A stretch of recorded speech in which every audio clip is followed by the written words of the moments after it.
Então, com a palavra, o doutor Danilo. Boa tarde a todos. Gostaria de ratificar aqui o agradecimento feito pelo Dr. Maurício, a IBA, ao Dr. Otto, a Emerge e aos presentes aqui, né, que se interessam por esses temas instigantes. Minha fala, né, a encomenda que eu recebi foi de comentar um pouco sobre blockchain, né, smart contracts, são dois assuntos relacionados um ao outro, a gente vai ver, dentro do contexto, né, de insolvência. E, claro, como procurador do Banco Central, como, né, um especialista então, nessa área de sistema financeiro, instituições financeiras, eu gostaria de apresentar a visão então, né, desse assunto dentro do sistema financeiro, né, os problemas que podem acontecer, preocupações que a gente tem com isso. Vamos então entrar logo em características de instituições financeiras, né? A primeira que eu queria trazer aqui é instabilidade. As instituições financeiras são intrinsecamente instáveis. Tá? Quem já conhece um pouco, né, o funcionamento da instituição financeira vai saber, bom, ela tem dívidas, né, de curtíssimo prazo ou de curto prazo, coisa de menos de um ano, né, são os nossos depósitos na instituição financeira, que a gente pode sacar a qualquer momento, nossos investimentos, CDBs, etc., que a gente também pode resgatar, normalmente com rapidez. E então são dívidas que ela tem, né, perante a sociedade, os entes econômicos, que são de curto prazo. Do outro lado, ela tem créditos, né, os ativos dela são normalmente de mais longo prazo. Então tem coisa mais curto prazo, até um ano, mas você tem empréstimos longos, né? Empréstimo para empresas, né? Empréstimos para alguns agentes econômicos de longo prazo. O que se faz com que, se a gente pensar bem, né, a qualquer momento ela pode quebrar, porque se todos os credores forem lá pegar o dinheiro de volta, ela não tem como, né, exigir dos devedores dela que devolvam aquele dinheiro. Então ela é intrinsecamente instável. Como que a gente dorme tranquilo, né, com o nosso dinheiro no banco? Bom, a gente tem uma série de regras, né, na verdade muitas regras, né, o Banco Central coloca isso em prática por supervisão dos bancos, supervisão bem intrusiva, né, e presente, e então a gente deixa os bancos, né, vamos dizer assim, de uma forma que a população tenha confiança, né, de deixar o dinheiro lá e isso possa gerar o progresso que o crédito gera na sociedade. Mas a mensagem aqui é essa. Uma característica essencial é que elas são instáveis. Elas também são muito conectadas umas às outras. Tá? Então, a interconexão, que a gente chama, no jargão, né, desse setor, traz, junto com a estabilidade, né, uma preocupação quanto ao sistema como um todo. Né? A gente não está olhando mais a instituição financeira individualmente considerada, olhando para o sistema. Essa figura aí meio maluca, que não está aparecendo tão bem, é extraída de um relatório de estabilidade financeira do Banco Central que mostra ali as diversas instituições, como que elas são ligadas umas às outras. Né? Tem bancos mais no centro ali em azul, os amarelinhos são cooperativas de crédito, instituições menores, etc. Mas, enfim, elas são muito conectadas umas às outras. Elas emprestam muito umas para as outras, né? E dependem muito umas das outras para o sistema todo funcionar. Elas também, né, são uma peça importante na economia. Esse globo aí também é desse relatório de estabilidade financeira que eu extraí. Ele mostra a economia como um todo. E as esferas ali são os grupos econômicos e como que eles são dependentes uns dos outros por meio, então, do sistema financeiro. Né? O que faz com que um choque, né, ou seja, uma quebra de uma instituição, possa ser transmitida rapidamente para outras instituições, né, e, por consequência, para toda a economia. Né? Então, há uma preocupação da sociedade, claro, e do Banco Central mais especificamente, com um funcionamento estável desse sistema para que a economia mesmo, né, empregos, a gente está falando, né, da vida das pessoas, não seja prejudicada. E, então, para isso, confiança é fundamental. Né? A confiança que a gente mantém no sistema financeiro, de manter o nosso dinheiro no banco, né, de continuar né, tranquilo que né, nada de grave vai acontecer, é fundamental. E, enfim, a gente mantém essa confiança até que a gente é decepcionado. Né?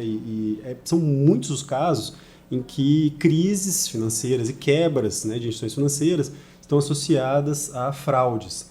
Tá? Não é sempre, nem diria normalmente, mas é muito comum. E para isso a gente tem, né, exemplos de fraudes contábeis, né, ou quebras, crises que envolveram em fraude contábeis, quando a gente olha para o caso do Banco do Cruzeiro do Sul, Banco Pan-Americano, que não chegou a quebrar, mas ficou numa situação bem ruim, né, e houve intervenção lá, no caso era o controlador, o Silvio Santos, enfim, uma questão bem complicada. O Lehman Brothers, que é aquela instituição financeira americana, né, centenária, que quebrou e praticamente deu início a toda a crise de 2008, 2009. Temos também fraudes documentais, né? E aí a gente tem o exemplo da crise do subprime, né? A crise americana, essa última crise, que tem ali uma série de questões duvidosas quanto à documentação dos contratos, né? Pessoas inventando ali dados, informações dos contratos de empréstimo, e existem filmes sobre isso, né? De como que pessoas sem nenhum tipo de renda tomavam 5, 6, 7 empréstimos para comprar casas, né? Comprar, enfim... uma coisa que enfim, tomou conta do sistema e depois a gente viu no que deu. E aí, bom, o que a gente pode, a gente pode esperar, né, das tecnologias que a gente está comentando aqui, blockchain, né, smart contracts, nesse setor? Será que a gente poderia usar isso para prevenir fraudes? Blockchain é um termo meio esquisito, eu não sei nem se todos estão familiarizados com ele. A explicação da parte mais técnica é bastante complicada, não há qualquer intenção de entrar nesse aspecto aqui, mas é uma tecnologia bastante interessante que dá suporte ao Bitcoin, vocês já devem ter ouvido falar, né, dessa criptomoeda. O Dr. Bruno vai nos brindar daqui a pouco com mais detalhes sobre criptomoedas, né, inclusive o Bitcoin. E uma comparação que eu achei bem interessante, pesquisando esse assunto, foi essa de pensar numa grande planilha, né, uma planilha de Excel que seja guardada na nuvem. Né? A nuvem é essa rede de computadores, né, que permite que a gente acesse documentos em qualquer lugar do mundo. Né? Então, seria uma grande planilha guardada na nuvem. A diferença é que, em vez de ser uma planilha só guardada num servidor só, vamos dizer, são múltiplas planilhas guardadas em múltiplos computadores que se conectam a essa rede, blockchain. E essas planilhas são alteradas, elas são idênticas, elas são alteradas simultaneamente, elas têm sempre o mesmo conteúdo. Tá? Então, pensar um pouco nisso. Então, você tem milhares de computadores pelo mundo conectados, todos têm a mesma planilha que vai guardando informações. Cada vez que se altera essa planilha, todas as outras são alteradas ao mesmo tempo. E aí entra na parte técnica complicada da coisa, que são elementos de criptografia e de operações matemáticas que garantem que a cada mudança nessa planilha seja verificada por mecanismos de autenticidade, né? E seja imutável. Você não consegue voltar e alterar alguma coisa que já foi lançada na planilha. Tá? Isso, né, pode gerar confiança entre desconhecidos, né? Porque se você sabe que existe alguma coisa que é um registro público, né, que é imutável e que cada alteração ela é rastreável, pelo menos, né, para um indivíduo que realizou aquilo ali, ou um computador que realizou aquilo ali, você tem uma certa confiança de que aquilo ali demonstra a verdade a respeito, por exemplo, de imóveis, né? Você poderia marcar imóveis com essa blockchain, fazer transações de imóveis, a gente já vai ver um pouquinho como se daria isso aí. E isso, né, retira, por exemplo, a desconfiança de saber se alguém é dono daquele imóvel, ter que ir atrás de um registro público, obter uma certidão, etc. e tal. Está tudo já na blockchain, você basta baixar a planilha e saber o histórico de transações com aquele imóvel. Tá? Mais ou menos isso. Então, pensando, né, nessa situação, essa figura, né, demonstraria o que seria essas planilhas, né, guardadas aí ao redor do mundo, em computadores diferentes, em que as transações vão se realizando e elas vão sendo guardadas uma após a outra, com verificação, com autenticidade. Então, ali, se pegar aquelas duas pessoas, realizaram uma transação, depois elas desistem, querem mudar alguma um dado dessa transação, elas não conseguem sozinhas realizar isso. Por causa dos mecanismos de criptografia, dessas operações matemáticas, elas não conseguem. Elas teriam que, essa é a teoria da coisa, convencer, né, a maioria dos computadores ou dos agentes que atuam nessa rede global de computadores a mudar essa blockchain, os caracteres, né, os códigos, etc. E isso é considerado, né, muito improvável, muito difícil e, de qualquer forma, é rastreável. Né? Então, a fraude aí fica bem mais difícil dentro de um sistema realizado em cima de uma blockchain. E onde é que entram os smart contracts? Né? Então, a gente tem a blockchain, que é esse sistema, essa rede com a planilha, né, guardada na nuvem, planilhas, né, em todos os lugares. O smart contract é simplesmente um programa de computador que permite que seja automatizado algum tipo de transação. Né?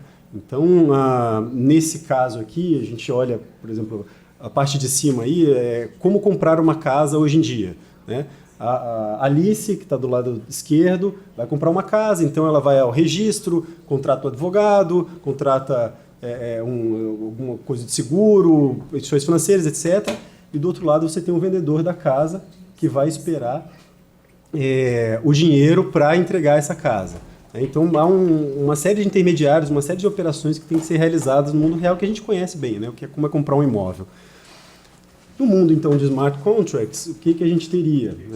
Essa casa já está registrada dentro de um registro, de uma planilha dessa aí, na blockchain. A conta bancária da compradora, da Alice, também está dentro desse sistema. E o que a gente vai simplesmente fazer é escrever um programinha de computador, ou colocar os dados no programa de computador, que vai permitir que no momento em que o dinheiro a Alice já vai saber que, por estar na blockchain, a casa é do vendedor aqui de cá, do Bob. Então, quando o dinheiro sair da conta da Alice, entrar na conta do Bob, automaticamente essa blockchain, pelo programa de computador, já transfere a propriedade do Bob para a Alice. Então, essa é a facilidade. Você, um programinha de computador vai permitir que isso seja feito automaticamente. Basta que o dinheiro seja, né, acreditado, ele vai... Então, retira um pouco a incerteza de o Bob não querer assinar a escritura para a Alice depois de ter recebido o dinheiro, ou assinar a escritura e ver que a Alice não depositou, ou depositou menos do que deveria ter depositado. Quer dizer, isso tudo fica... Toda essa desconfiança, toda essa incerteza se dissiparia com um contrato desse tipo. Né? Você tira a vontade da pessoa da equação, né? Que normalmente nos contratos é um elemento de incerteza. Mas smart contracts, você começa a pesquisar um pouco a literatura, eles não são, né, eles têm esse nome, contratos inteligentes, né, mas eles não são tão inteligentes, né, porque eles são, na verdade, um pedaço de programa, né, um programa de computador que faz uma operação bem simples. Né, ele pode ficar complexo, mas, enfim, o que é inteligente nele é simplesmente tirar a vontade das partes da equação. Tá? Então, no momento em que as partes colocaram esse contrato, esse programa de computador dentro de uma blockchain, ele vai funcionar independentemente da vontade dessas partes. Tá? Eles também não são contratos, né, exatamente. Eles não contratos nos termos em que a gente pensa, né, folhas e folhas de um instrumento contratual com cláusulas e etc. Esse é um programa de computador que faz uma operação razoavelmente simples. Podem ser encadeadas, né, mais complexas, mas ele tem essa característica. Basicamente, então, eles são programas de computador que capturam a lógica, né, de um negócio jurídico. Quer dizer, para comprar um imóvel, fulano tem que entregar dinheiro e ciclano tem que assinar um contrato entregando a propriedade. Basicamente isso. E levar registro. Então, ele armazena as regras, valida e verifica as regras automaticamente e executa essas regras automaticamente. Então, uma vez que se coloca esse contrato lá, ele faz tudo por si só. No sistema financeiro, então, a gente pensa nas diversas operações e transações que as instituições financeiras fazem. A gente está falando de automatização, basicamente, né, de transações, de lançamentos contábeis, porque pode ser feito dessa forma, de supervisão das instituições financeiras também, pelo Banco Central, CVM, SUSEP, etc., os órgãos reguladores, porque você pode criar, né, dentro da blockchain, dessas planilhas imutáveis na nuvem, esses mecanismos de automatização, em que uma transação já gera um lançamento contábil, que já gera uma informação para o regulador, e também para o auditor, o auditor independente da instituição financeira, e isso tudo vai sendo automaticamente verificado por uma série de programas de computador. Há perspectiva de aumento de eficiência, naturalmente, porque a gente está tirando, está potencializando, a automatização, a velocidade, etc., tirando, claro, o ser humano e os erros, humanos da jogada. E isso envolve, redução de custos, elimina intermediários, eventualmente. Então, para certas situações, você não vai precisar de algumas instituições e algumas pessoas, que estão lá, empresas que estão lá no meio do caminho só para passar uma informação, ou fazer um registro. E, claro, por causa das características de autenticidade e imutabilidade, a gente tende a ter uma prevenção de fraudes mais eficaz. Justamente porque, se as coisas acontecem automaticamente e tem um caráter de imutabilidade, é difícil que alguém consiga esconder ou falsear uma informação desse tipo.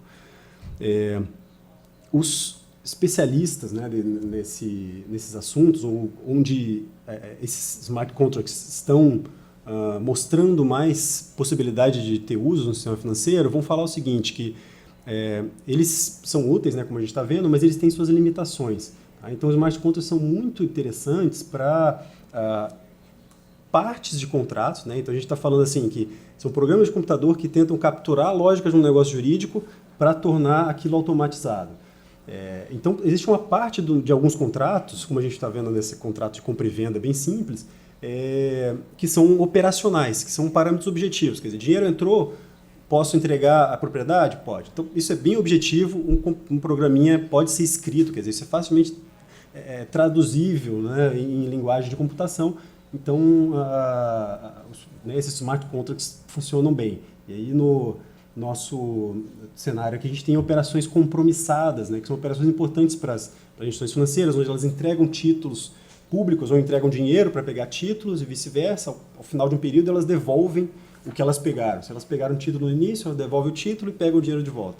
Isso elas fazem para ter liquidez. Então, às vezes, ou para ter o título. Depende muito do que elas estão querendo. Então, são operações compromissadas. Você compra e vende com um compromisso de revender e recomprar no final de um período. Isso é bastante corriqueiro. Então, isso é fácil de ser automatizado, tá? E seria interessante ver isso em prática. Mas, do outro lado, há cláusulas não operacionais, cláusulas que têm um elemento subjetivo, um elemento de discricionariedade na sua definição, na sua aplicação. E o que esses especialistas falam são justamente as situações de insolvência, que é o nosso tema aqui. Quer dizer, há, lógico, tentativas e há sempre a vontade de se tornar cada vez mais objetivo a percepção da insolvência de uma instituição ou de uma empresa, de uma pessoa. Então, no sistema financeiro, por exemplo, a gente trabalha com prazo de 90 dias. Então, se existe uma dívida que não foi paga em 90 dias, há 90 dias que ela está sem ser paga, ali a gente já tem um cenário de insolvência daquela contraparte. Pode ter uma série de questões envolvidas ali, mas é um elemento objetivo, é um prazo. Mas, enfim, de alguma forma, você, para decretar ou detectar que aquela contraparte é insolvente, você precisa de avaliar uma série de questões, uma série de elementos que nem sempre são fáceis de ser automatizados. Então é isso, quer dizer, eles têm suas limitações, Então você pode usar para algumas coisas e não pode usar para outras. E por que isso é importante do ponto de vista do regulador? A gente estava falando lá de instabilidade das instituições financeiras, intrínseca a elas, isso pode levar a uma instabilidade do sistema, e a preocupação do Banco Central ou de outras autoridades de resolução, que é o termo mais próprio hoje em dia, é com a manutenção dessa estabilidade do sistema. Então, um problema da instituição importante para o sistema, que a gente fala que é sistemicamente importante, tem que ser resolvido de uma maneira cautelosa. Ela não pode escorrer o mesmo processo de uma falência comum. Não pode simplesmente deixar aquela instituição quebrar e esperar que a coisa se resolva por si só. O Banco Central, então, né, essas autoridades de resolução, normalmente tentam arranjar a compra dessa instituição, a compra do controle da instituição, o salvamento dela, por uma outra instituição, alguém que possa assumir aquela instituição que está quebrando para poder manter o serviço, manter a continuidade do sistema e a estabilidade. Para isso, normalmente, está sendo colocado em legislações ao redor do mundo o poder dessa autoridade de resolução, do Banco Central, de suspender os efeitos de alguns contratos, que em outras situações poderiam se resolver, ter seu vencimento antecipado em decorrência de algumas dificuldades pelas quais as instituições financeiras estão passando.